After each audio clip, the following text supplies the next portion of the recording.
feeling like sunshine, like springtime, like something's in the water and I'm taking a deep dive. I'm feeling so weightless, like I'm gonna make it, and nothing in the universe can take this. I can see it clearly now, nothing gonna bring me down. I got my head held high, I'm on my way, and I'm following the signs to my happy place.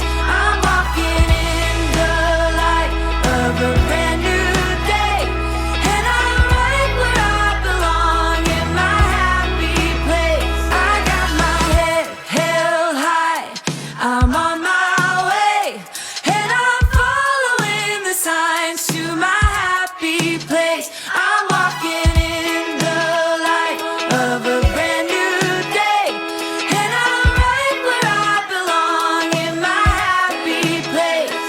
And I'm right where I belong in my happy place.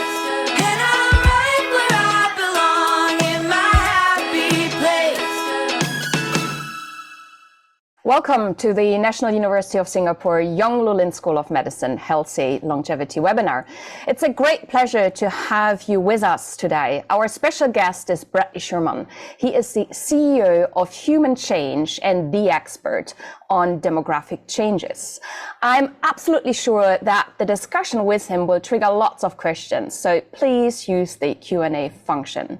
As always, we are starting with a short presentation, and this time by Dr. Sisiang Lim, and he is a research fellow at the National University of Singapore in the Center for Healthy Longevity, and he will talk about assessing cardiopulmonary exercise testing and if that's important. Over to you.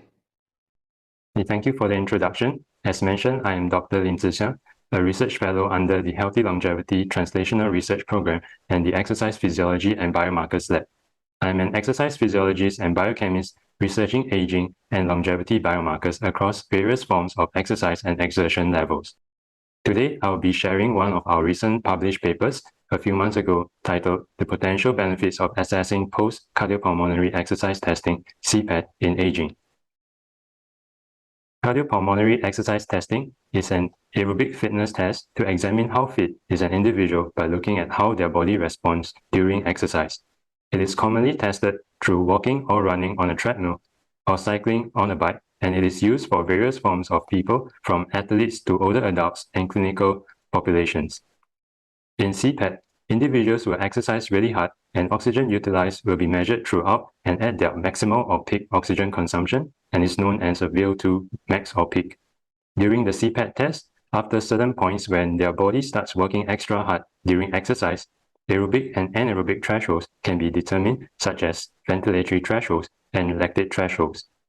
These points help to determine how well an individual's body can handle the exercise before reaching their limit. By doing this test, individuals can find out how fit they are by pushing themselves to their maximum or near maximum capability. This also helps pinpoint the level of exercise when their body switches from using mostly oxygen to not having enough oxygen for their muscles, which shows their aerobic and anaerobic thresholds.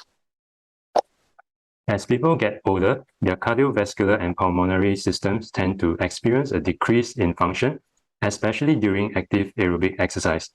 More precisely, as individuals age chronologically, there's a gradual decline in their VO2 max, along with a decrease in the related metabolic thresholds.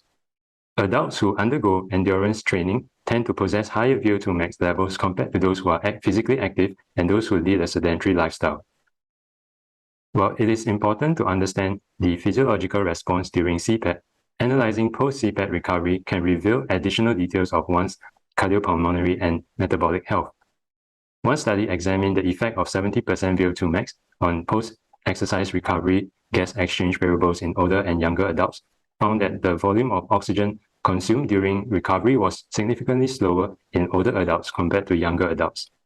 This could be due to the age-related reduction in the central and/or peripheral CO2 chemosensitivity, contribution to the slower recovery kinetics of older adults, as there's a delayed removal of exercise-induced CO2 production.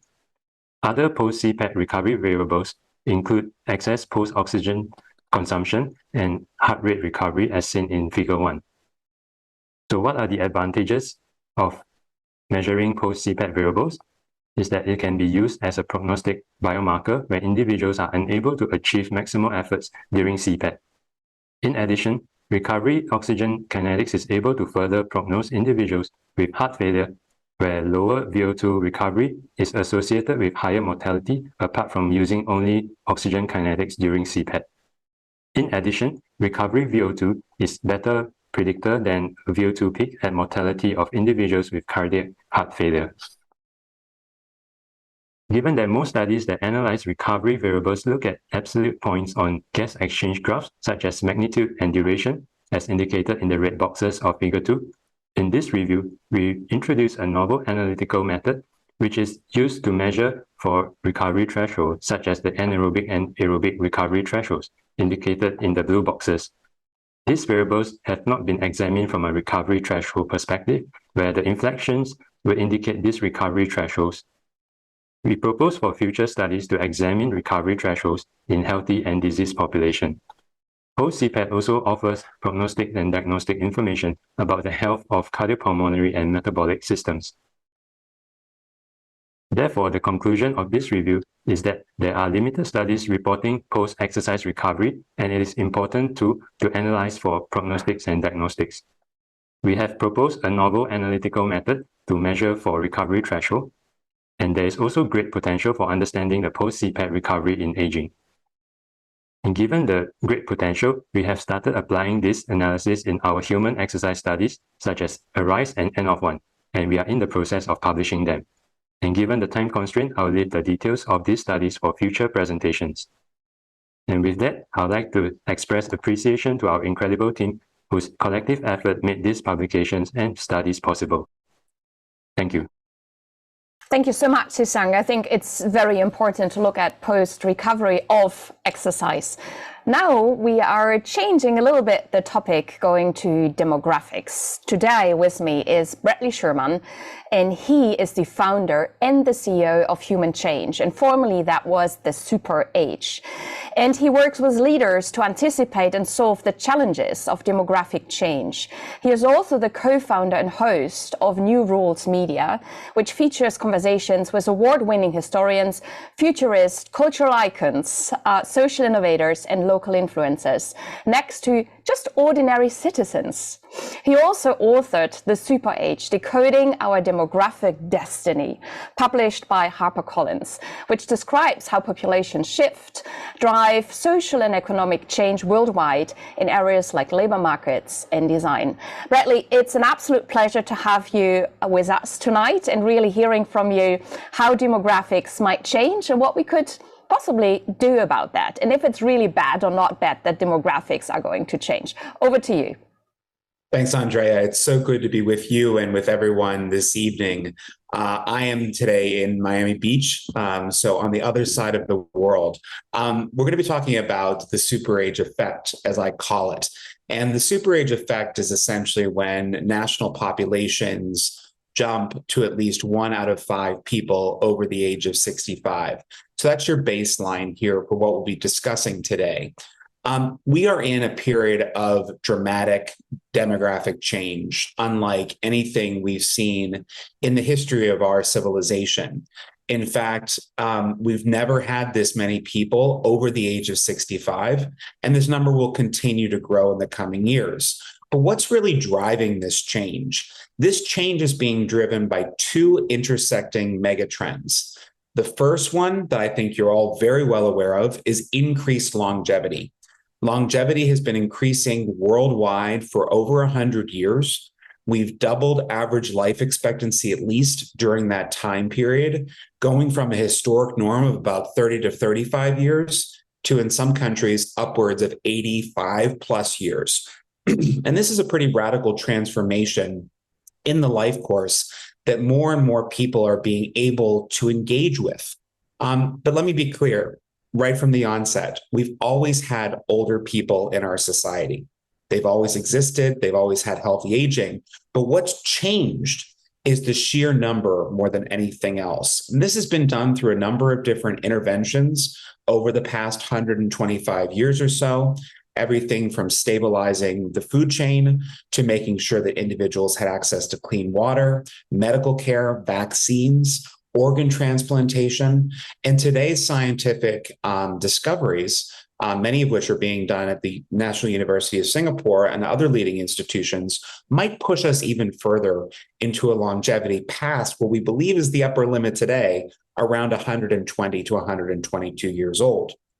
At the same time, we're also seeing rapid decrease in birth rates. Now, you might think to yourselves, well, this is something that's relatively new. It's not. Birth rates have been in decline worldwide, starting with the United Kingdom in around 1760. And you ask probably, why are you talking about the 1760s? Well, the 1760s were the start of the first industrial revolution. And every time we go through an industrial revolution, we see two things happen. Longevity increases to some degree, and birth rates decline. And this is remaking the world's population in a pretty dramatic way. So in many countries, we're starting to see an actual reversal in population growth. Countries like China lost nearly 1 million people in 2022. Countries like Russia have lost over 4 million people since 1992. Countries like Japan have lost 3.1 million people since 2014. But at the same time, these countries are also getting very old. And is this a problem? Not necessarily, but it all depends on how you look at the reality of the situation.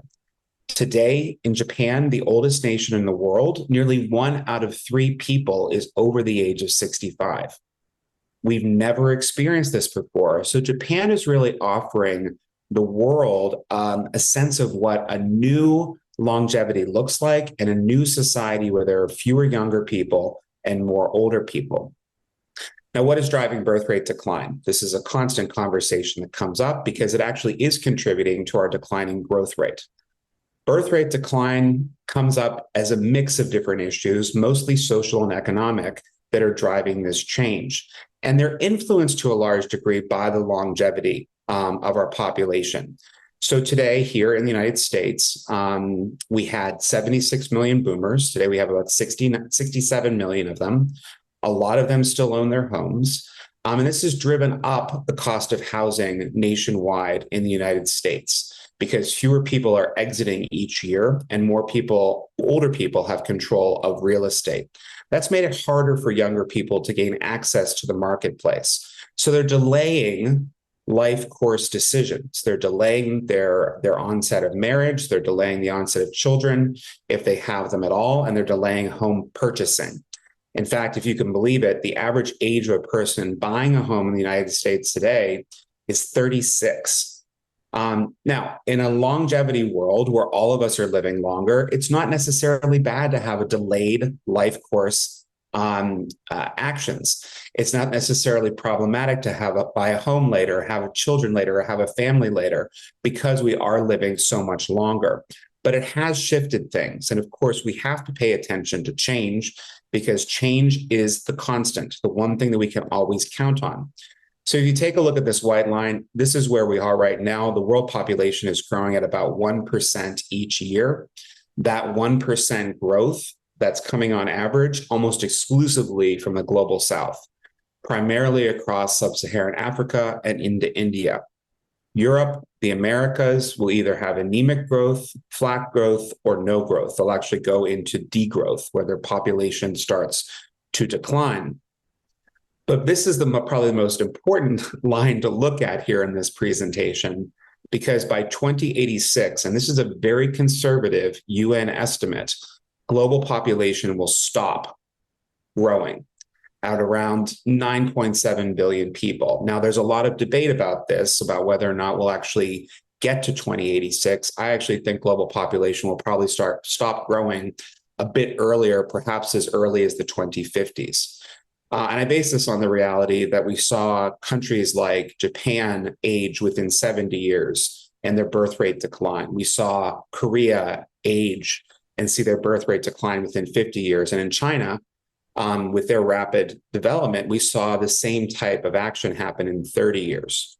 So if these countries in sub-Saharan Africa in particular see the same type of pattern of growth, which is possible, that China, Korea, and Japan had, we could actually see a much faster rate of aging and increase in longevity on the sub-Saharan continent. Now, at Human Change, we do a number of things. We take a lot of data to help organizations plan for the future. We then track emerging trends and technologies. We always reference historical examples because history may not repeat itself, but it often rhymes, in the words of Mark Twain. We then develop predictions and then build strategies and solutions for our clients that give them a sense of what's coming. Because the reality is, like I said, we've never gone through a period quite like this before. And in fact, we've never had this many older people, this many people experiencing the new longevity. And we've really never had true population decline worldwide. In fact, the only time that the global population actually reversed that we know of was during the Black Plague. And the birth rates remained high during that period, and we bounced back. The period that we do look at right now is a period of maybe not perfect matchup, but certainly close, is the post-war period. Because during that period from 1914 to 1946, there was a pretty steep decline in birth rates, and survival rates of young people drew largely to two world wars, a global pandemic, and the Great Depression. People don't have children when it's bad. And people feel some of that pressure today, which is what's leading us to the future. Now, if you want to take a quick snap of that QR code, please do. You can actually get to our newsletter and sign up if you'd like, and keep abreast of some of these trends going forward. But I'd like to highlight there are really only two types of nations today. And while I know Dr. Meyer might take issue with how I present these, we can use it one of two ways. There are countries that are aging and growing, or we can say countries that are experiencing extended longevity and growing. And we can also take a look at countries that are aging or experiencing extended longevity and depopulating. There's only two. Every country in the world is seeing life expectancy increase. Every country in the world is seeing their birth rates decline. The countries that are growing right now are growing either because of immigration, like the United States, or they're growing because of the demographic dividend, meaning that because people are living longer, they're seeing a growth in their population over time. Regardless, our systems that we have in place right now are based on an old model where we had high birth rates and high death rates at younger ages and then at older ages. In effect, when most of our social welfare systems were built, when most of our social norms were kind of solidified into our psyche, life expectancy was relatively low, around the age of 50 to 54. And there was a pretty high rate of death for young people. So when my grandfather was born in 1914, I always like to share this. He had a 1 in 2 chance of dying before the age of 18. Today, children, for the most part, have about a 90% chance of surviving into adulthood. That gave us the first kind of wave of longevity. We also don't put children into work at young age anymore like we did. My grandfather was in the mines at 14. The children, the generation before him, were working as young as 6. But in this new period, we have to rethink everything because we do have fewer young people, which means our labor markets of younger people are starting to dry up or they're starting to contract. While at the same time, our older populations continue to expand. So navigating this period really requires us to rethink basically every single norm that we have in order to make the most out of it. Because if we have too many people who are able, not working and living in retirement, it creates a drag on our economies. And that drag on our economies can actually have a pretty cataclysmic effect. The first thing that happens when you pull people out of work is consumer spending slows, which puts that drag on the economy. The second piece, which is really important for most nations, is that the tax base erodes and they can no longer fund things like building roads, building bridges, improving the ports and public infrastructure. Even public health erodes in this period if we don't keep up engagement with older adults. We will see social welfare programs collapse. And in fact, this is a common discussion now across Europe. as to how they manage their social welfare programs going forward, because people continue to retire at a very early age. The fourth thing, which is probably the one that's most overlooked by individuals leading countries, is that this drag on the economy can actually cause the credit rating to get downgraded within the nation. Now, have we seen this nationally? Only in a few cases, but we've actually seen it a lot locally, because believe it or not, most of this demographic change, the biggest, the most dramatic demographic change that we're experiencing right now is happening in rural counties, rural communities. And these communities are really in bad shape right now because they have an excess number of older adults, very few younger adults, and high outward migration. This wouldn't be a problem if everyone was still working, everyone was still engaged, but that's not the case. So we're finding that there are counties now in the United States where bare minimum 1 out of 3 people is over the age of 65. Bare minimum 1 out of 8 people, 1 out of 10 people rather, might be living with dementia. The healthcare system is starting to unravel in these places because the tax base hasn't been managed. So my cautionary tale, I think, throughout this is that the change is here. It's how we manage it that's the question. Because if we are able to achieve all this wonderful advance in longevity and we do nothing on the social side, the economic side, the political side to manage this change, it could actually consume us. And all of the stuff that we worked for could fall away. And in fact, without these pieces, we will see infrastructure start to fall apart as well.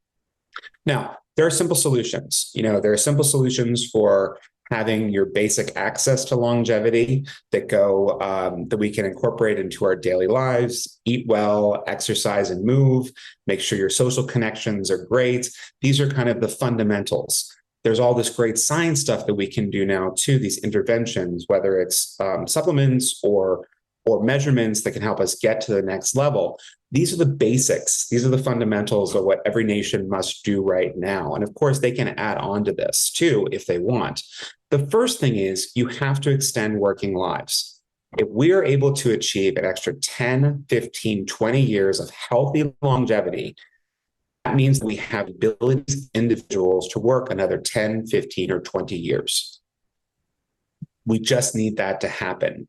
The second thing we need is to utilize inclusive design, because we do have to be realistic about old age and the fact that most of us will experience at least some form of disability into old age. Now, it might not be completely debilitating, but it will be different than what we were when we were younger. We're simply not at the point yet, and I know Dr. Meyer knows we're going to get there, where we can actually reverse all of these diseases of aging and actually live with fewer disabilities in the near future. But for right here, right now, in this immediate period, inclusive design, building accessible spaces is absolutely necessary to ensure participation of the whole of society. And this comes in places like residential, commercial, and within products and services, because we are typically blocked from thinking about older adults, healthy, active, and productive, because for so many years they've lived without being healthy, active, and productive. So that's turning around now. We have to build older adults into our product and service design. And then, of course, we need to leverage technology. And Singapore, of course, has been a leader in this, both in making sure that individuals have access to technologies that not only monitor their health, but also that give them some social connection, especially for those people who are at risk of becoming isolated, which is still something we haven't fully solved for in our modern world. The technology, of course, shows up in areas like healthcare, because we will have a workforce crunch. The labor market, AI is being used right now to supplement or to enhance human labor and human capital. And then, of course, as I mentioned, to combat against social isolation, because unfortunately, we're not at that point yet where you can simply pop a pill and be socially connected. Social connection actually requires work. It requires long-term investment in friends and family. And some people fall short of that, then they fall out of the general society and, of course, experience pretty terrible health outcomes as a result.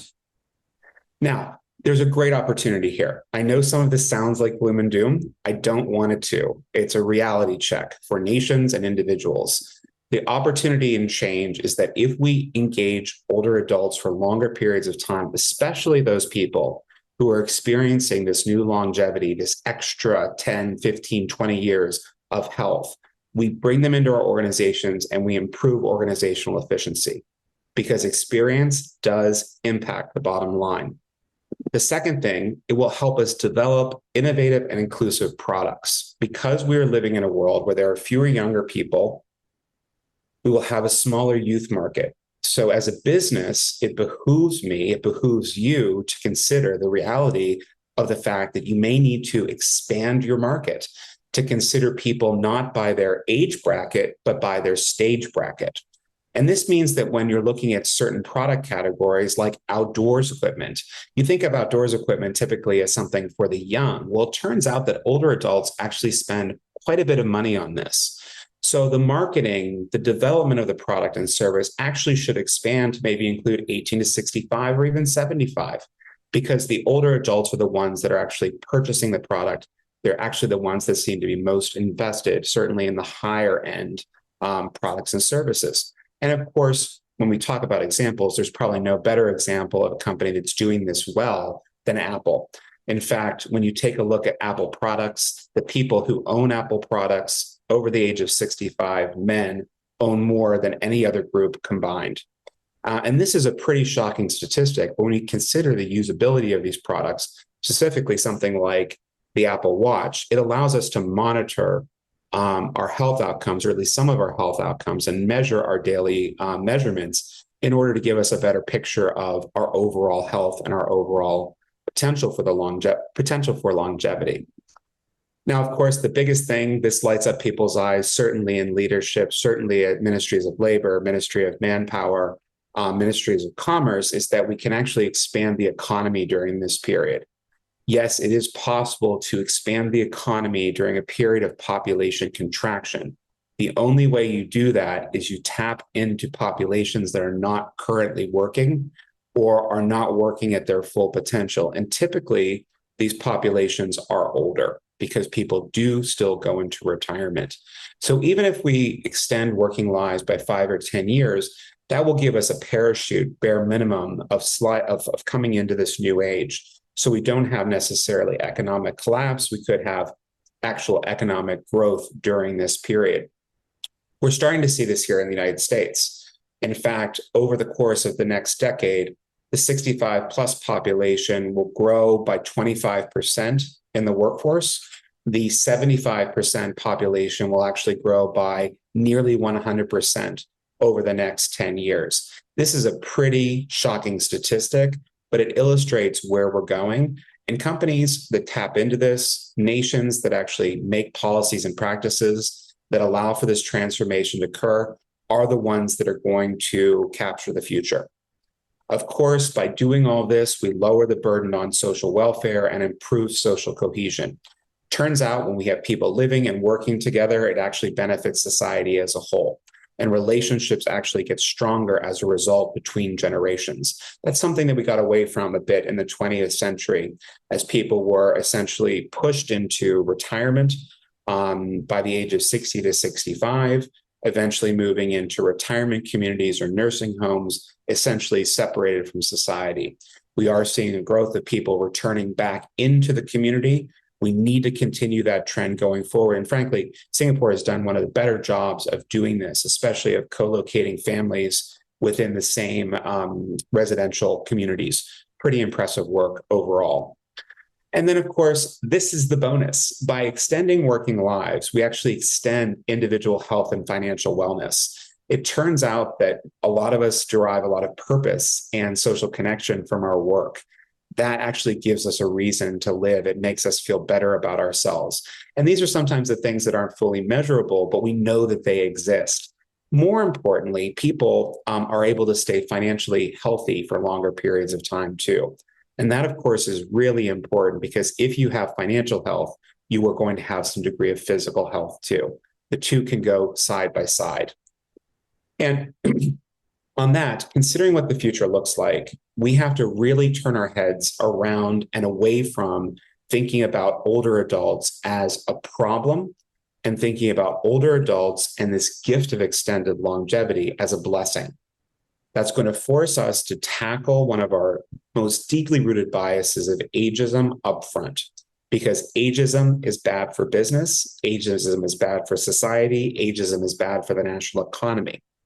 We know from the start, especially in this period of new longevity, especially as we're starting to see this rocket ship of longevity go to the moon, that age is no longer a good measure of ability or interest. And this may sound pejorative, we say this all the time now. If you've seen one person who's 50, you've seen one person who's 50. If you've seen one person who's 80, you've seen one person who's 80.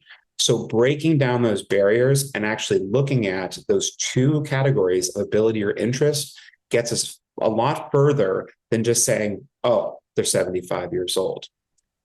Age, believe it or not, is a component of diversity, equity, and inclusion. These are an important component to bring into the workforce. Maybe not age so much, but the experience that the number of years bring that you've been on this planet. But more than anything else, inclusion stimulates innovation, causing companies to experience a 30% improvement of their bottom line to those organizations that do not. And on that, the future is coming. The future is actually here in many cases already. We can either run to catch up or fall behind. But those countries, those economies, those businesses and organizations that lean into this period of super age, understanding that demographic change just doesn't turn around on a dime, are going to be the ones that win the future. So on that, thank you very much for having me, and I look forward to your questions. Thank you so much, Bradley. Wonderful talk as always. If I start with a little bit of criticism, it's quite a Homo sapiens-centered focus you have. So we are still growing with 1% at this moment in time in terms of growing our world population. Yeah. How much can Earth host? How many Homo sapiens? And reflect a little bit on the biodiversity, for example.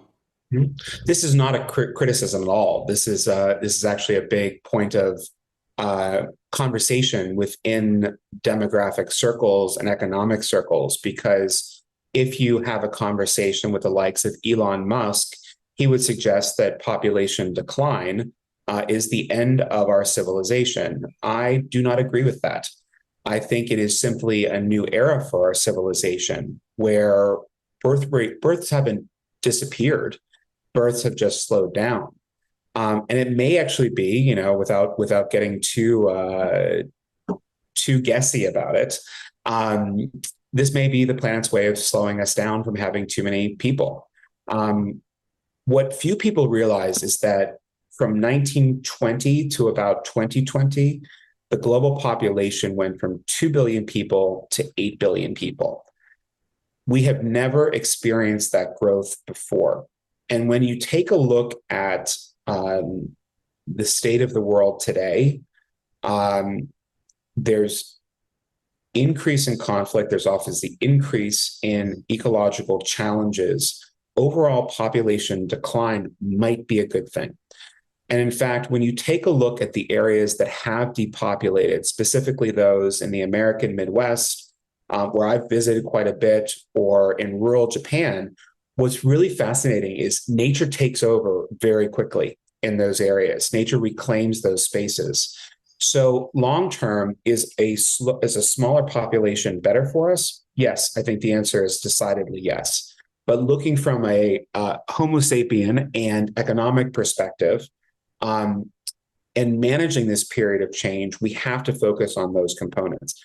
We're declining regardless, Andrea. We're declining regardless. We will not be able to turn around the birth rate that quickly to see global populations spike. And of course, this is long-term trends. Like we would have to have, in order for everything to go out of whack and go exponential growth again, we would have to have similar market conditions to the post-war period, where everyone is hopeful for the future and things look great. People don't feel that way today. And in many nations, there's a disincentive to have children. So people are choosing not to have children. So yeah. I think on the whole, it's better for the environment with fewer people around. Yeah, and that's of course what you're seeing in Singapore. Fertility rate is very, very low. I really love your quote, the age brackets and the stage brackets. Yes. And you also made the point that people are now buying their first home at the age of 36, really delaying life course decisions. And we see the same when women become pregnant. Might there be also biological consequences to that? So you really elucidated to other consequences, but what about the biology? Do we adapt as a Homo sapiens at the same rate as we are changing our decision making? No, I don't think we are. The evolution, I mean, you have to think about the reality that our evolution has been over millions of years, and we have not quite caught up to what our historic norms have been yet. So if you think about the fact that, I mean, 200, 300 years ago, most of us were foraging for our own food. We may have been growing it, we may have been cultivating it, but the stability of food alone wasn't there, nor was the promise of clean water. So we had to work a lot more to get what we needed in our daily lives.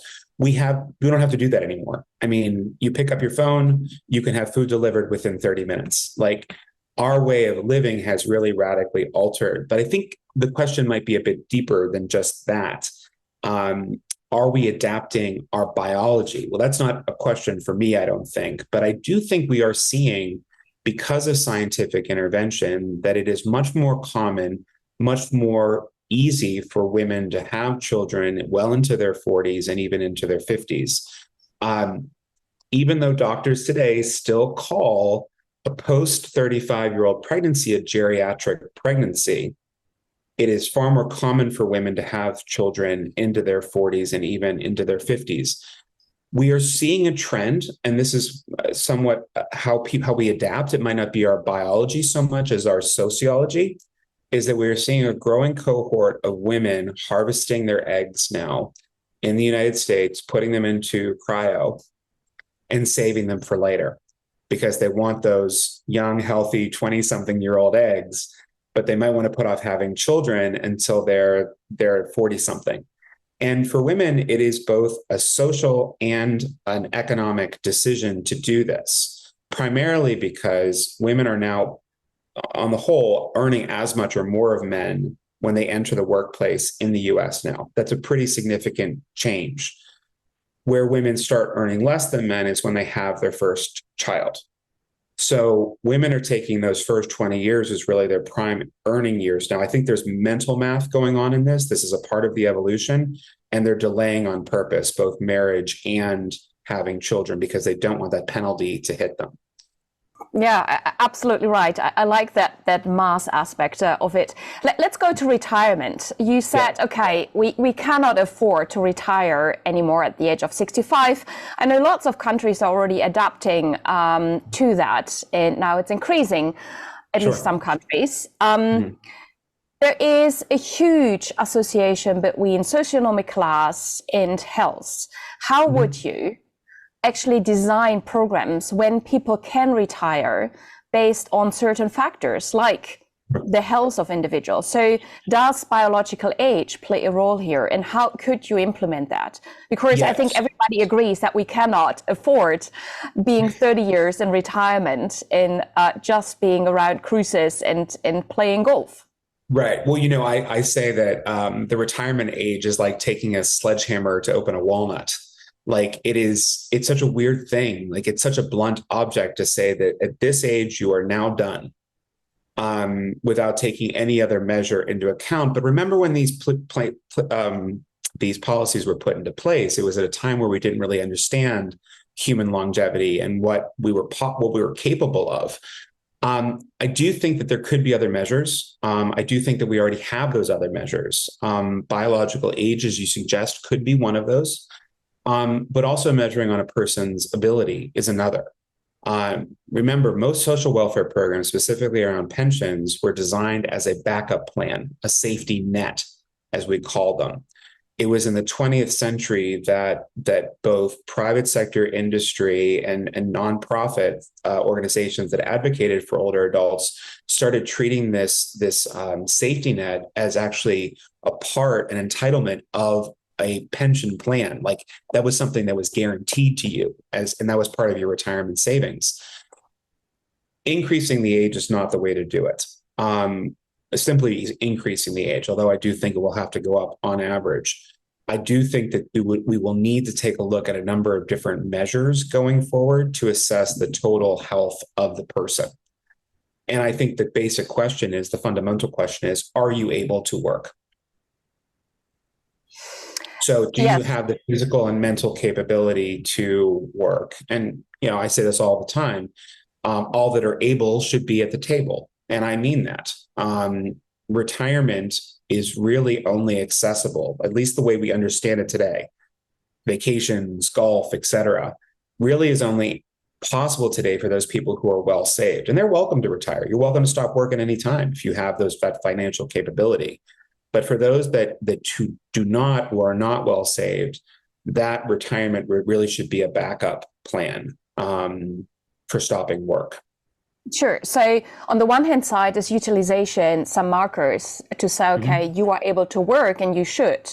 On the other hand side, you also touched on ageism. Yesterday, I had a very good conversation at the dinner table. There's a very respected researcher, and he said, okay, but very often at the age of 55, and that was his age, you cannot make the decisions anymore because you do not find a job anymore. You cannot switch your career, and I would love to do it, he said. So how do we actually tackle that ageism, that if you are 60 or you are 70, you're not adaptive anymore to contribute to the power of that organization where you would like to be?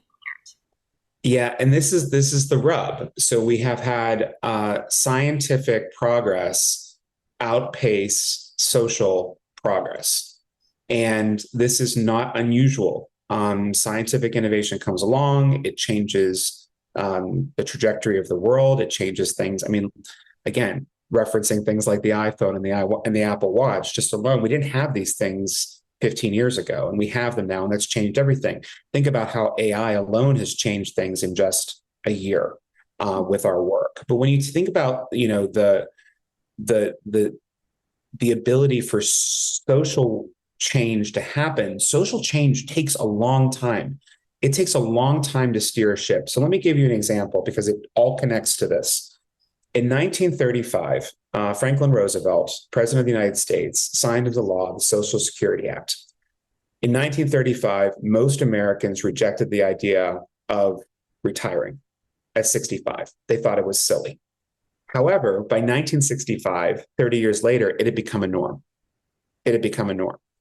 And for about 30 years, until about 1995, people lived in relative comfort on their Social Security benefit, along with their corporate pension, along with their private savings, along with their real estate holdings, if they had them. From 1995, when that program started to fray, up until about 2020, about today, we have started to see a pretty dramatic shift away from people believing that Social Security is that bedrock investment, something that they can count on. So we have been seeing an increase in the workforce of older adults during that period from about 1995 until today, going from about 1 out of 8 to about 25 to 30% of people over the age of 65, just in that short period of time. Now, is your friend right? Is it harder to get a job as an older adult? Yes, it is. There are biases built into the system. There is also the reality that some people, because they've been in a job or worked for a company for a long period of time, that their skills have atrophied to some degree. So there's a mix here. I left my company I left my previous organization to start my company, write my book. And I can tell you at 40 years old, when I walked away from that corporate job, a lot of my skills had atrophied, really atrophied. Because it was a big organization, a lot of people were doing kind of things for me. I had to learn all of these new skill sets. So when you take that kind of idea that there might be some atrophy, if you understand that as an individual, you should spend your life investing in learning, making sure that you stay creative, connected, et cetera, and really are pushing for more projects within your company. And if you happen to be made redundant, present yourself as hyper curious and to some degree a go-getter. Getting after a job in later life isn't easier. It actually is harder. So when do we turn that around? I'll keep this brief. When do we turn this around? We turn this around because the economy is forcing us to. Yeah. We turn around ageism because the economy is forcing us to. Just 5 years ago, you would have never seen a woman over the age of 60 on the cover of any fashion magazine, any fashion advertisements or advertorials. You would never see that. Today, it is common. We see it at least once a month. We're starting to see it in the workplace too. Like I said, we've gone from about 15% of the total work, 15% of the over 65s in work in the US to over 25% of 65s in the workforce today, over 65. That's a dramatic change. So all this stuff is turning, albeit very slowly, but the economy is demanding it. And it's especially around the labor market, because I talked about that 25% growth in 65 plus, 100% growth in 75 plus. Do you want to know what the growth rate is for 16 to 24s?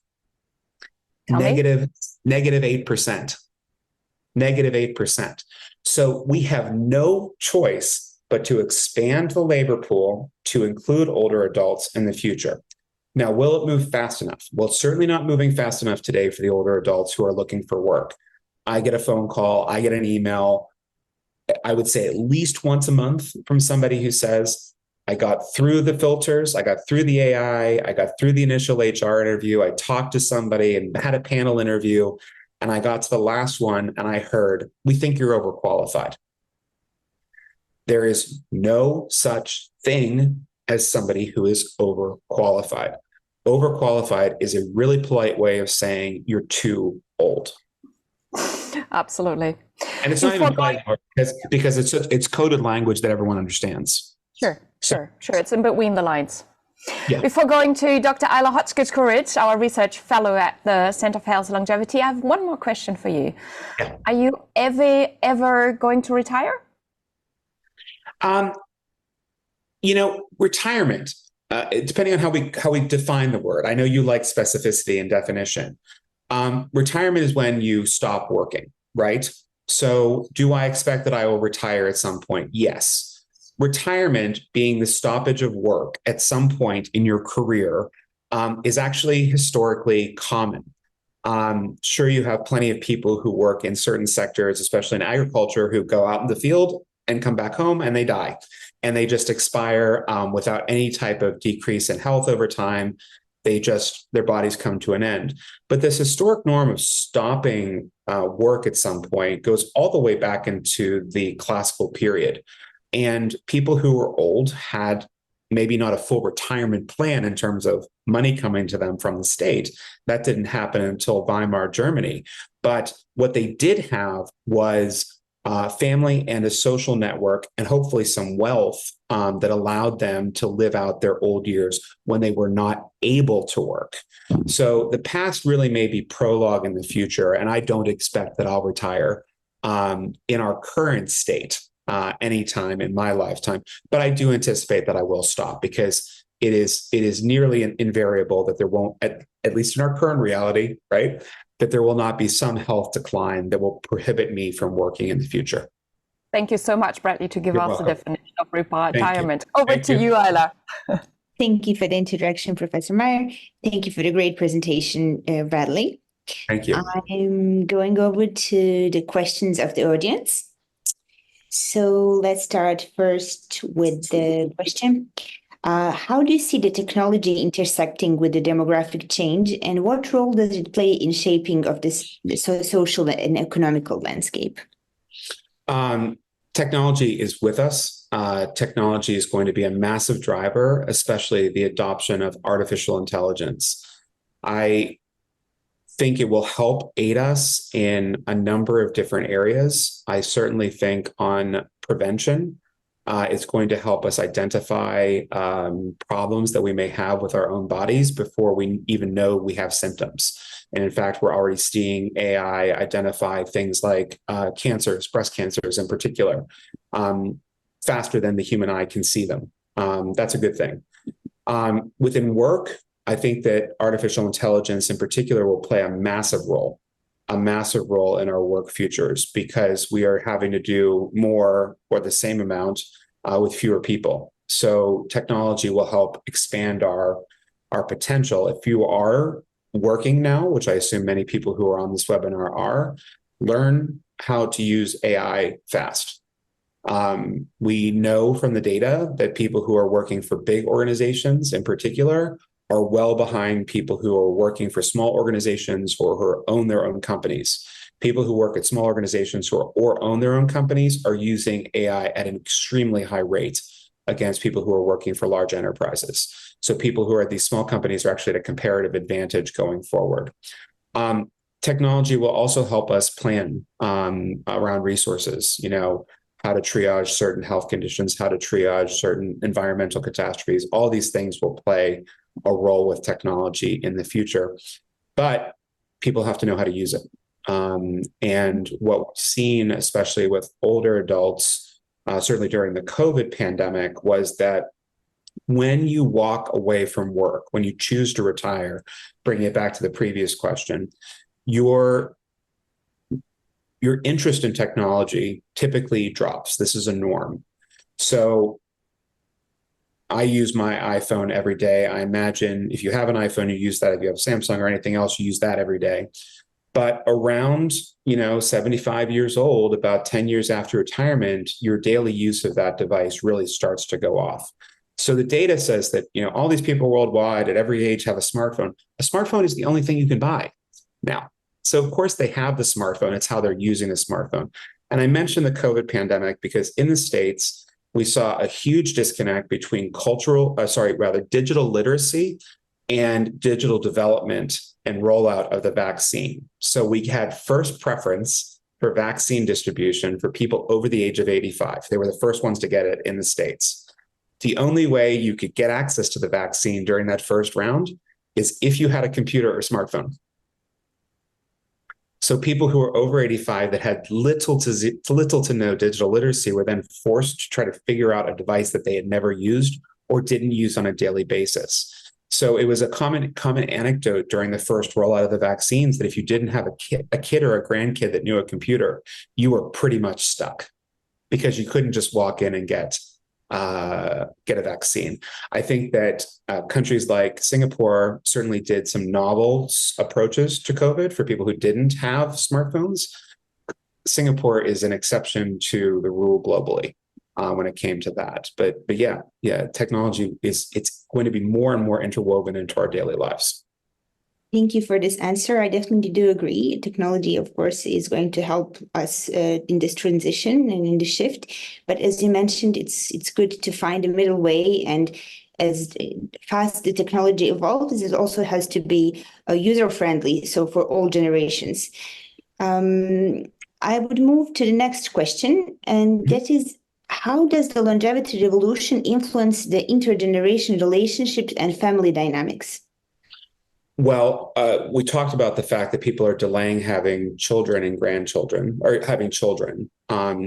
So the intergenerational dynamics are a bit weird now. The first thing is that younger people are trying to peg themselves to what their parents' reality was, and it's very different.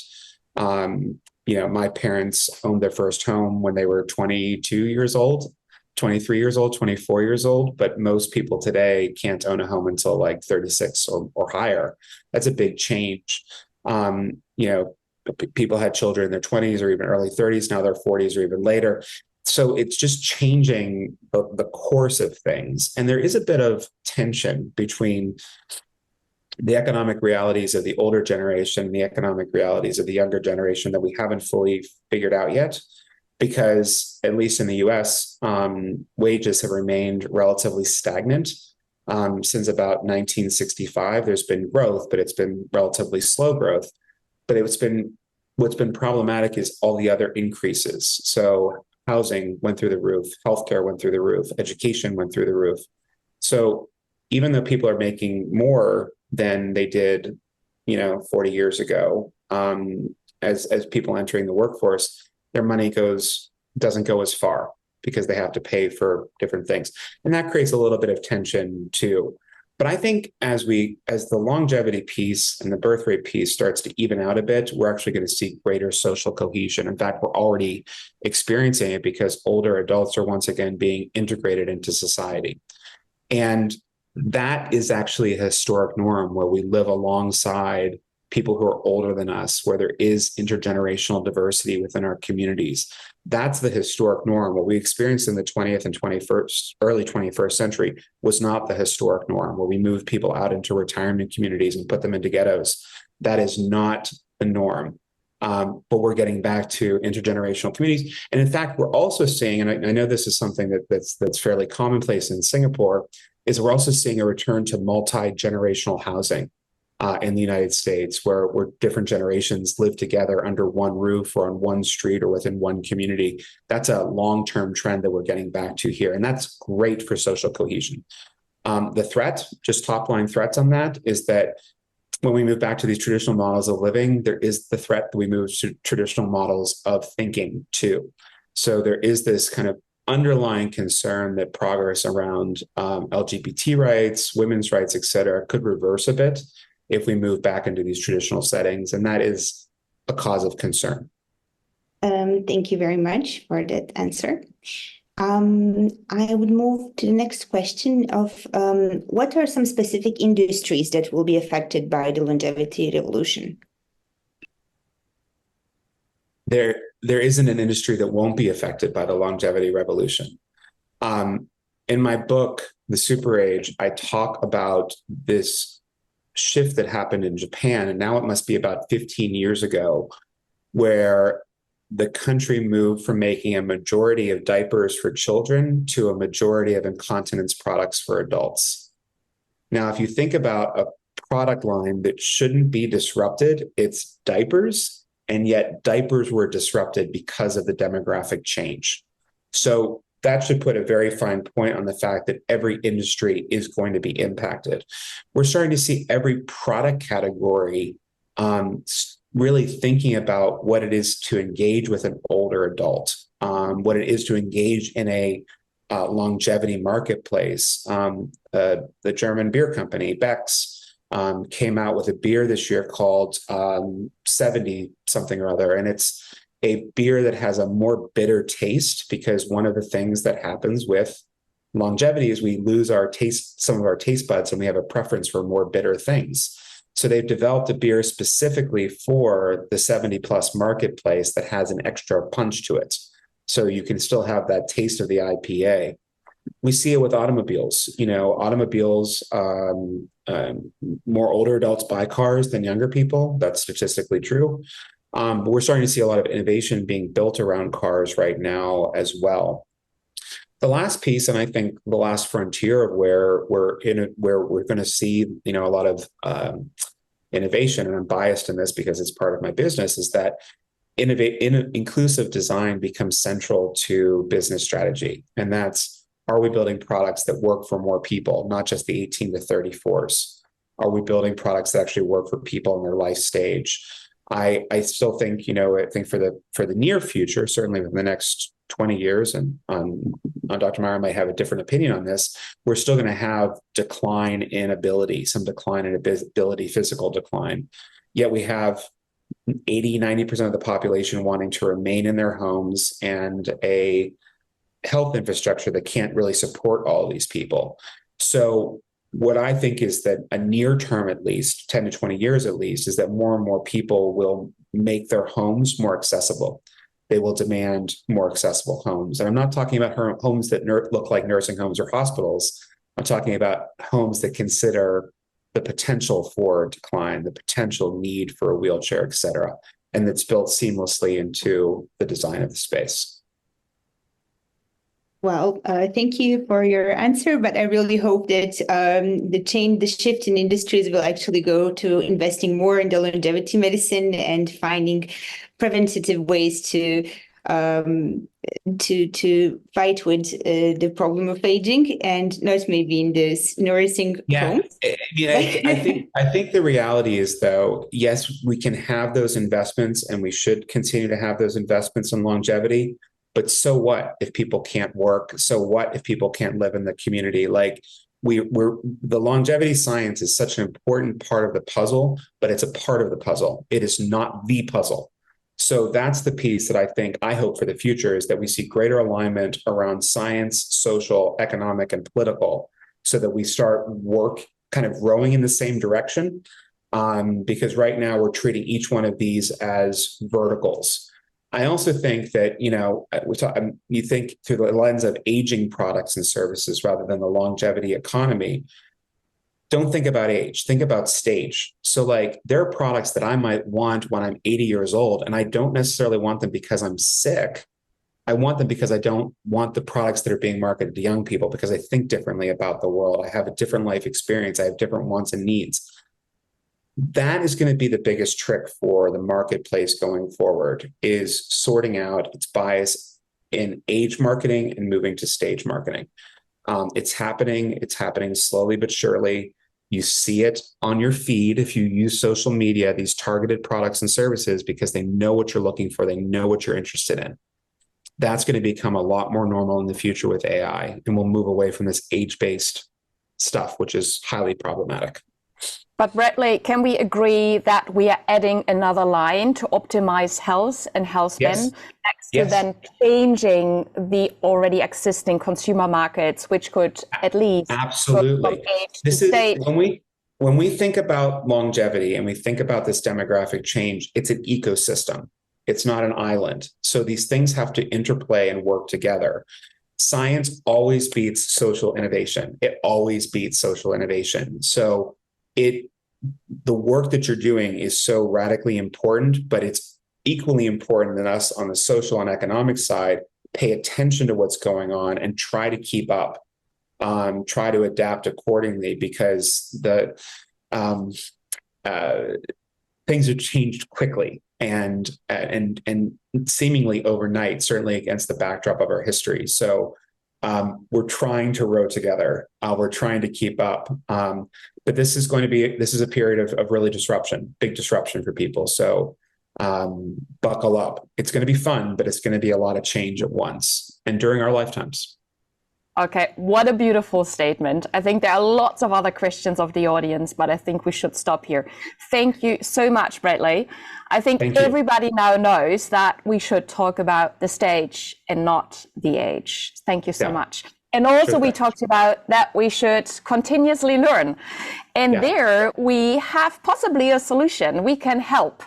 The Center for Healthy Longevity and the NUS Academy for Healthy Longevity organizes a week of exciting events. The Healthy Longevity Intensive course on the 26th to the 28th of February. Learn from the best what the current status is from geroscience, translational geroscience, healthy longevity medicine. And then on the 29th of February and March 1st, we invite you to our hybrid Unlock Healthy Longevity Supplement Conference.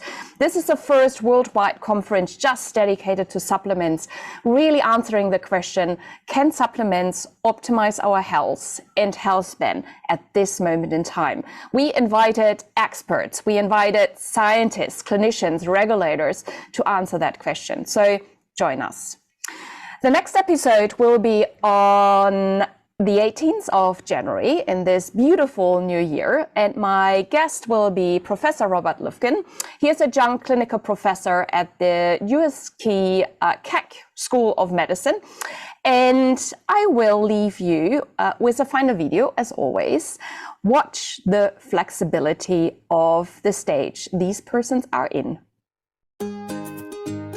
Mein Name ist Johanna Quaas, ich komme aus Halle an der Saale und bin die älteste Turnerin der Welt. Ich war noch ein kleines Kind und habe schon an den Händen meiner Eltern Umschläge gemacht, Füße von nach vorne gestreckt und so hat sich das entwickelt. Ich bin auf dem Sportplatz groß geworden und da standen viele Geräte und da konnten wir Kinder turnen und rollen und Umschläge machen. Und es hat uns viel Spaß gemacht. Meine Eltern haben geturnt. Ich habe dann durch Umzüge und durch Beruf lange nicht geturnt, bin dann aber als Trainer ausgebildet und habe viel mit Kindern geturnt, spät geheiratet und meine Kinder sind keine Turner geworden, leider. Am liebsten turne ich jetzt den Barren, weil dort hat man zwei Griffe und kann sich festhalten und das ist leichter als an der Turnbank zu turnen. Ich ernähre mich gesund und vielseitig. Ich mache auch keine Diäten und esse auch nicht zu viel Grünes und zu viel Körner, aber ich fühle mich trotz allem recht wohl. Zuerst war das ein großer Schock für mich, weil ich nicht damit gerechnet hatte, dass ich ins Guinness-Buch der Rekorde sollte. Es war deshalb, weil ich 11 Mal hintereinander die deutschen Seniorenmeisterschaften gewonnen hatte. Und man war der Meinung, dass man müsste ins Guinness-Buch der Rekorde. Und ich weiß nicht, wer das vorgeschlagen hat. Ich habe eine Einladung nach Rom bekommen und dort musste ich das nochmal vorführen. Ich bin eigentlich stolz, dass ich das geschafft habe und ich sehe es als Anerkennung meiner sportlichen Leistung und freue mich jetzt, dass ich das geschafft habe.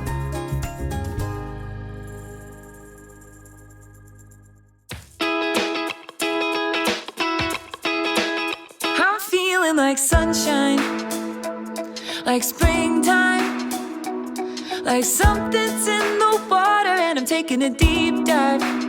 I'm feeling so weightless, like I'm gonna make it, and nothing in the universe can take this. I can see it clearly now, nothing gonna bring me down.